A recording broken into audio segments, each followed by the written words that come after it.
Nagbabalik po ang Panahon TV mga kaibigan at ngayong araw na ito ay tinatayangan na magiging maulan ang panahon sa may ilang bahagi ng bansa. Ating silipin kung aling mga lugar nga iyan ngayong araw na ito at kung gaano kataas ang tsansa na umulan sa isang lugar gamit ang Project NOAA ng DOST.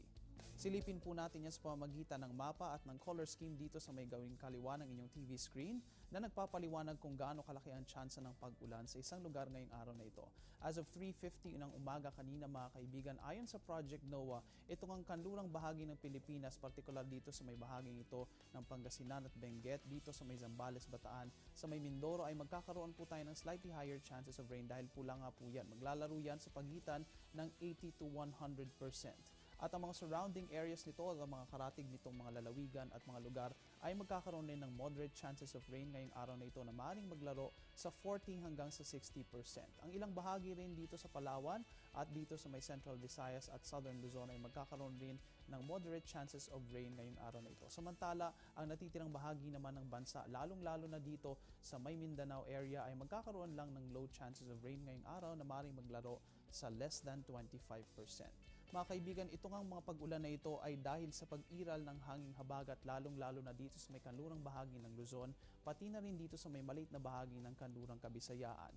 Magtatagal po ng higit sa 1 o 2 oras sa mga pag-ulan na ito o di kaya ay magpapabalik-balik sila. Magiging light to moderate lamang ang kanilang lakas na kung minsan ay magiging heavy rin.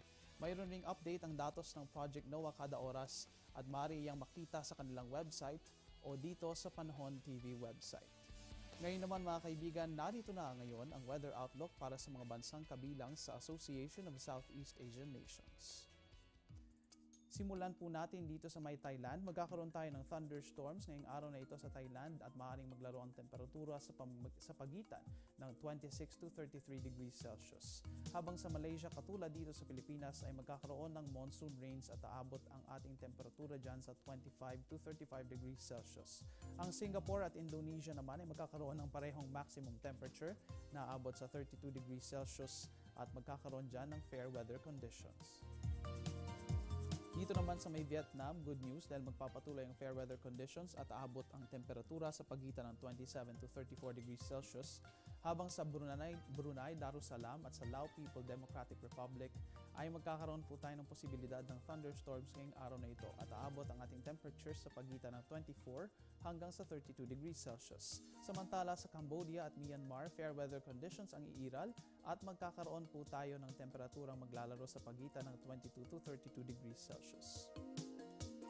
Ngayon naman ay silipin na rin natin ang lagay ng panahon sa ilang piling syudad dito sa Asia.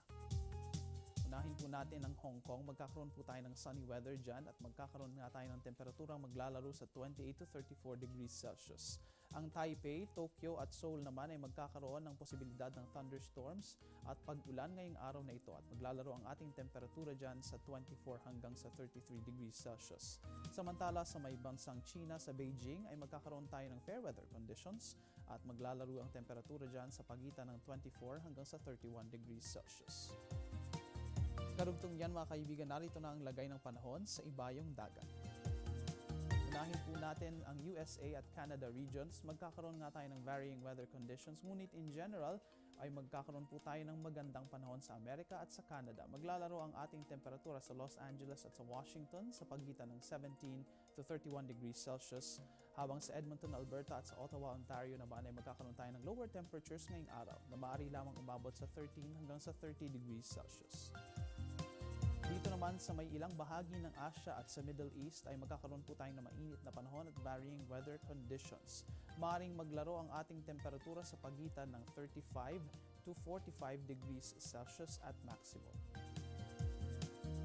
Samantala, dito naman sa may lalawigan ng Europa o sa area ng Europa ay magkakaroon tayo ng temperaturang aabot sa pagitan ng 16 to 35 degrees Celsius. At dito nga sa Madrid, Rome, Paris, Berlin at London ay magkakaroon tayo ng fair weather conditions ngayong araw na ito. Samantala dito sa may Australia and New Zealand, good news dahil magkakaroon naman tayo ng fair weather conditions. Dito sa Melbourne at Canberra ay maaari tayong magkaulan at aabot ang ating temperatures ng mababang 5 to 17 degrees Celsius. Habang dito naman sa Wellington kung saan maaaring maging mahangin ngayong araw ay magkakaroon tayo ng 11 to 15 degrees Celsius at sa Auckland kung saan magiging maaraw ngayong araw na ito ay magkakaroon tayo ng temperaturang maglalaro sa pagitan ng 10 to 18 degrees Celsius. Mga kaibigan, ngayon nga ay nagtatapos na ang buwan ng Hulyo at sa susunod na buwan, yan ay buwan ng Agosto, ay maaari tayong makatanggap ng 3 hanggang sa 4 na bagyo na maaaring pumasok sa Philippine Area of Responsibility ayon sa Pag-asa. Ano nga ba ang isang bagyo at ano nga ang mga katangian nito? Narito ang napapanahong kaalaman mula dito sa Panahon TV.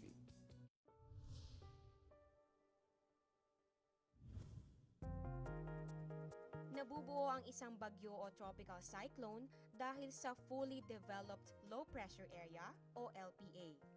Tinatayang 20 bagyo ang dumadaan sa Philippine Area of Responsibility kada taon. At ito ang kadalasang sanhi ng mudflow, landslide, at flash flood. Ayon sa World Meteorological Organization, may 3 klasifikasyon ng bagyo. Ang tropical depression na nagdadala ng hanging may bilis na 63 km per hour, ang tropical storm na taglay naman ng hanging 64 hanggang 117 km per hour, at ang typhoon na may hanging 118 km per hour at pataas. Bagamat isa itong hagupit ng kalikasan, tumutulong itong tanggalin ang polusyon sa atmosphere at red tide sa karagatan. 50% din sa ating supply ng tubig ay galing sa bagyo o tropical cyclone.